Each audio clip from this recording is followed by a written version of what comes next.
말씀은 시편 135편의 말씀입니다. 시편 135편의 말씀을 드라마 성경으로 읽겠습니다. 5편. 할렐루야. 여호와의 이름을 찬송하라. 여호와의 종들아 찬송하라. 여호와의 집, 우리 여호와의 성전, 곧 우리 하나님의 성전 뜰에 서 있는 너희여, 여호와를 찬송하라. 여호와는 선하시며 그의 이름이 아름다우니 그의 이름을 찬양하라. 여호와께서 자기를 위하여 야곱, 곧 이스라엘을 자기의 특별한 소유로 택하셨음이로다. 내가 알거니와 여호와께서는 위대하시며 우리 주는 모든 신들보다 위대하시도다. 여호와께서 그가 기뻐하시는 모든 일을 천지와 바다와 모든 깊은 데서 다 행하셨도다. 안개를 땅끝에서 일으키시며 비를 위하여 번개를 만드시며 바람을 그 곳간에서 내시는도다. 그가 애굽의 처음 난 자를 사람부터 짐승까지 치셨도다. 애굽이여, 여호와께서 내게 행한 표적들과 징조들을 바로와 그의 모든 신하들에게 보내셨도다. 그가 많은 나라를 치시고 강한 왕들을 죽이셨나니 곧 아모리인의 왕 시혼과 바산 왕 옥과 가나안의 모든 국왕이로다. 그들의 땅을 기업으로 주시되 자기 백성 이스라엘에게 기업으로 주셨도다. 여호와여, 주의 이름이 영원하시니이다. 여호와여, 주를 기념함이 대대에 이르리이다. 여호와께서 자기 백성을 판단하시며 그의 종들로 말미암아 위로를 받으시리로다. 열국의 우상은 은금이요 사람의 손으로 만든 것이라. 입이 있어도 말하지 못하며 눈이 있어도 보지 못하며 귀가 있어도 듣지 못하며 그들의 입에는 아무 호흡도 없나니 그것을 만든 자와 그것을 의지하는 자가 다 그것과 같으리로다. 이스라엘 족속아, 여호와를 송축하라. 아론의 족속아, 여호와를 송축하라. 레위 족속아, 여호와를 송축하라. 여호와를 경외하는 너희들아, 여호와를 송축하라. 예루살렘에 계시는 여호와는 시온에서 찬송을 받으실지어다. 할렐루야. 아멘. 주님의 은총과 평화가 예배드리는 모든 분들 가운데 충만하시길 바랍니다. 오늘은 종들의 진정한 소명이라는 제목으로 말씀을 나누고자 합니다. 시편 135편은 할렐루야로 시작해서 할렐루야로 끝나는 찬송시입니다. 할렐루야의 뜻은 여러분이 다 아시는 바와 같이 하나님을 찬양하라 라는 그런 뜻이죠. 성도들은 이 할렐루야를 인사말로 사용할 때가 참 많이 있습니다. 할렐루야라는 이 단어는 늘 명령형으로 표현됩니다. 그러므로 이 하나님을 찬양하는 것은 내가 원할 때만 하는 게 아니라 믿는 이들의 마땅한 의무라는 뜻입니다. 우리 삶 속에 때로 답답한 일들이 생길 때가 많이 있는데 이러지도 저러지도 못하는 상황에 처할 때가 있습니다. 그럴 때마다 우리가 찬양을 부르면 숨통이 트여지는 그런 경험을 하게 됩니다. 할렐루야라는 단어는 시편에도 등장하지만 성경에서 한 군데 더 등장하는 곳이 있습니다. 어디죠? 바로 요한계시록입니다. 요한계시록의 마지막 부분에 가면 이 할렐루야라는 단어가 나옵니다. 요한계시록은 하나님을 믿는 이들이 직면하게 될 견디기 어려운 시련에 대해서 계속해서 이야기합니다. 그러나 시련은 시련으로 끝나지 않습니다. 언제나 완성된 하나님 나라의 비전을 보여주고 그 세계 속에서 하나님을 찬양하는 사람들의 노랫소리를 들려줍니다. 결국은 우리의 삶이 하나님을 찬양하는 삶을 지향하고 있다는 사실을 마지막에 가서 보여주고 있는 것입니다. 그러므로 우리가 하나님을 찬양할 수 있는 이유는 내가 하는 모든 일이 잘 되기 때문이 아니라 또 잘 되기를 바라기 때문이 아니라 내 속에 온갖 부정적인 삶의 계기가 있다고 할지라도 그것을 내 삶으로 받아들이고 그 경험을 통해서 하나님을 찬양하는 데까지 이르는 것이 온전한 신앙생활의 과정이기 때문입니다. 그러면 하나님을 찬양한다는 말에 담긴 속뜻은 무엇일까요? 그것은 우리가 의지해야 할 대상이 누구인지를 분명히 안다는 것입니다. 사람들은 흔히 세상에 유력한 사람들을 의지할 때가 많이 있습니다. 병원을 갈 때나 또 법률적으로 도움을 얻어야 할 때나 우리는 누군가 나를 도와줄 사람이 없나 찾아보고 둘러봅니다. 이것이 우리의 현실입니다. 하지만 하나님을 찬양하는 사람들은 정말 의지해야 할 분이 누구인지를 분명히 알고 있습니다. 누구를 주인으로 모시고 신뢰하며 따라가야 하는지를 정확히 알고 있다는 뜻입니다. 여러분은 오늘 누구를 주인으로 섬기고 있습니까? 오늘 시편 135편의 말씀을 통해서 우리가 하나님을 찬양하는 이유에 대해서 분명히 알기 원합니다. 우리 1절 말씀 한번 다시 읽어보도록 하겠습니다. 1절 말씀 함께 읽습니다. 시작.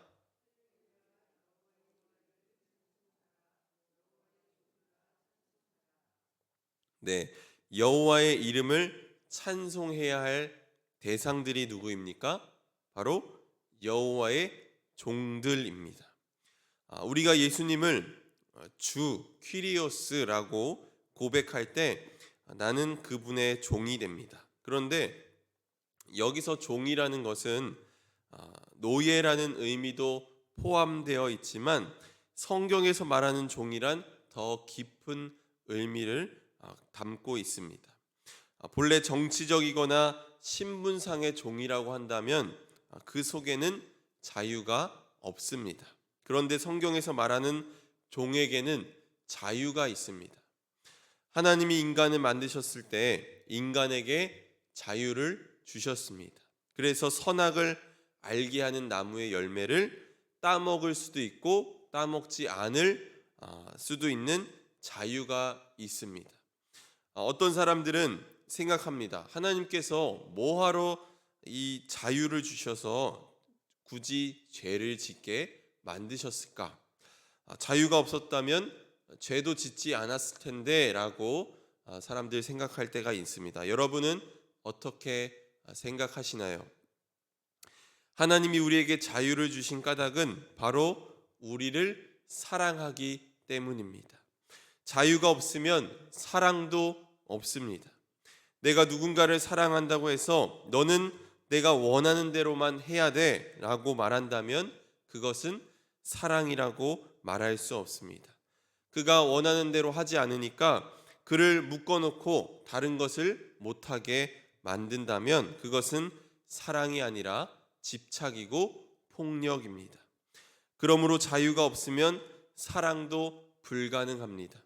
하나님은 인간과 더불어 사랑의 관계를 맺기 원하셨습니다. 그래서 우리에게 자유를 주신 것입니다. 이것이 바로 하나님의 놀라운 사랑입니다. 그래서 신앙이라는 것은 누군가가 강압해서 종이 되는 게 아니라 우리 스스로 자발적으로 종이 되는 것입니다.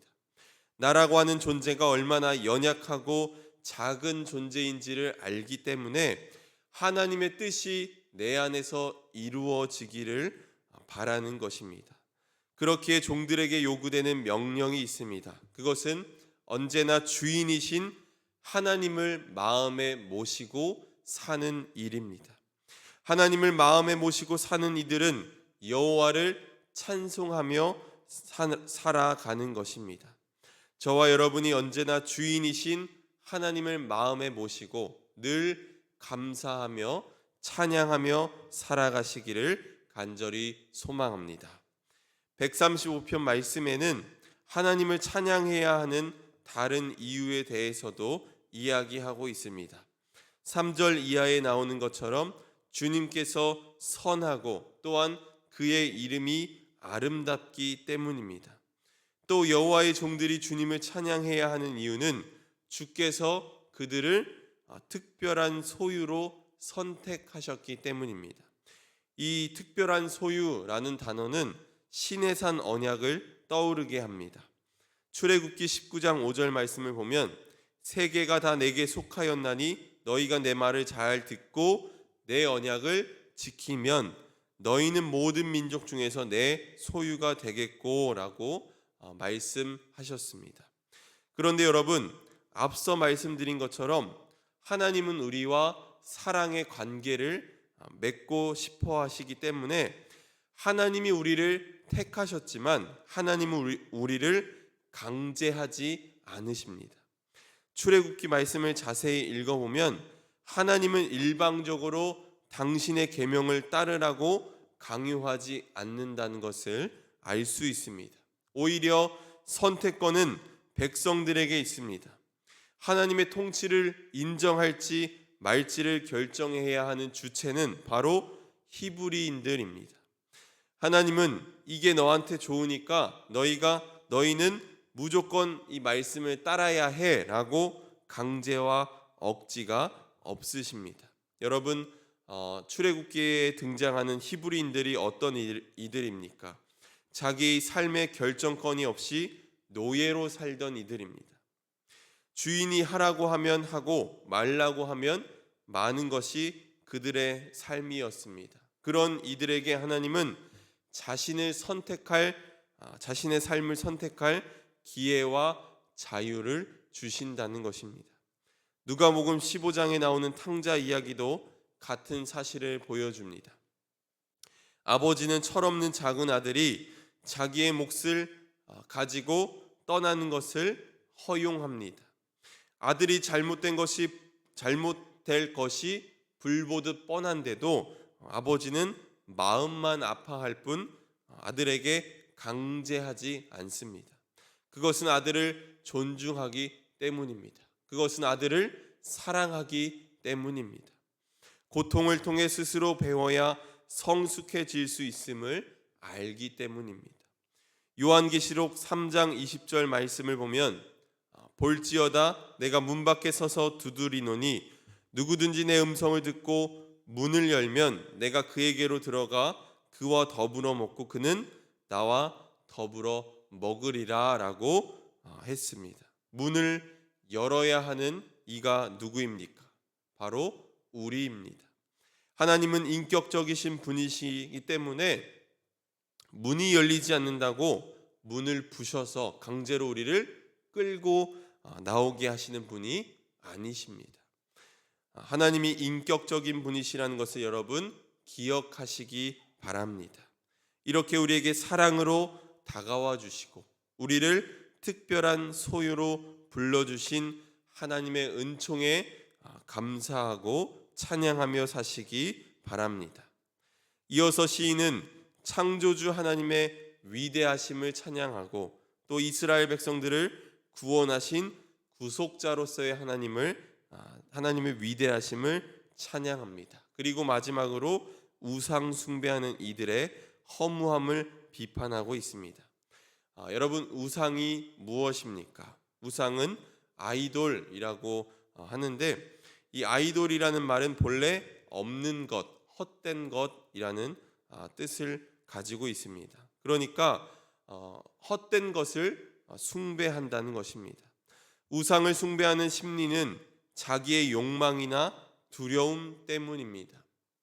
그런데 욕망이라는 것은 항상 배타적인 특성을 가지고 있습니다. 왜냐하면 내가 욕망을 이루기 위해서는 많은 것을 차지하고 붙잡아야 하는데 그렇게 하기 위해선 다른 이들이 차지해야 할 것을 내가 강제로 빼앗아서 그렇게 차지해야 하기 때문입니다.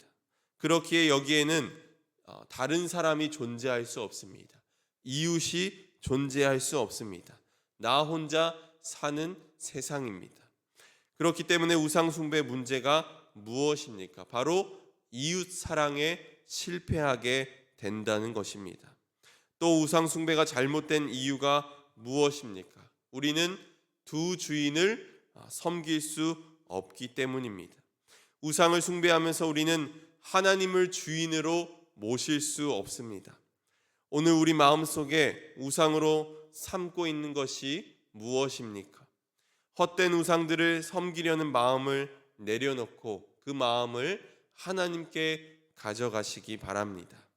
사랑하는 성도 여러분, 우리는 자발적 종들입니다.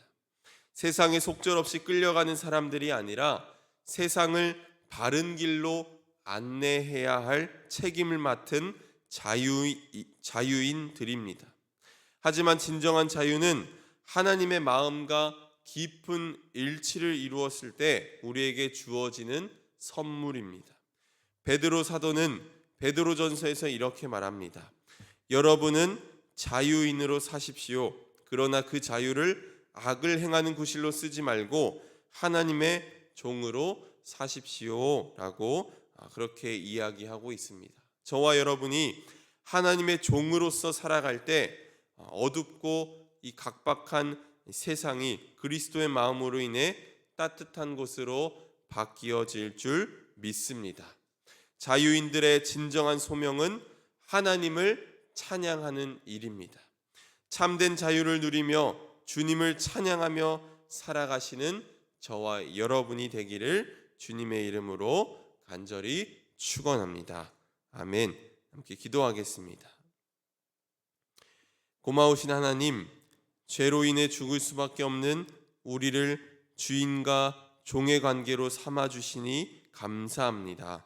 우리에게 선물로 주신 자유를 악을 행하는 데 사용하거나 나의 욕망을 위해 사용하는 것이 아니라 하나님의 뜻을 이루는 데 사용되어지게 하여 주옵소서. 자유인의 진정한 소명은 늘 하나님을 찬양하는 데 있음을 깨닫습니다. 하나님만이 나의 주인이시고 내가 의지해야 할 대상이기에 어려움과 절망 속에서도 찬양하며 나아가게 하여 주옵소서. 무엇보다 하나님의 종으로 성실하게 살아갈 때 이 각박하고 냉랭한 세상이 그리스도의 마음으로 따뜻한 곳이 되어질 수 있게 하옵소서. 오늘 이 예배 가운데 구별하여 귀한 예물 드립니다. 11조 헌금으로, 또 감사 헌금으로, 또 이삭 헌금으로, 또 새벽에 도우시는 하나님께 감사드리며 감사 헌금 드리고 또 1,000번째 헌금으로 주님께 드립니다. 하나님, 이 예물을 연락하여 주시고 예물 드린 그 마음을 귀하게 여기사 축복하여 주시고 기도하는 소망 가운데도 응답하시는 역사가 있게 하여 주시옵소서. 하나님, 오늘도 가슴에 소망을 품고 기도합니다. 우리의 삶이 제 아무리 어렵고 절망적일지라도 희망의 노래를 부르게 하시고 하나님께 찬양하는 저희들이 되게 하여 주시옵소서. 하나님께서 인도하시고 역사하셔서 쉴만한 물가와 푸른 초장으로 인도하여 주옵소서. 복되게 하시고 형통한 인생이 되게 하실 줄 믿사오며 예수 그리스도의 이름으로 기도합니다. 아멘.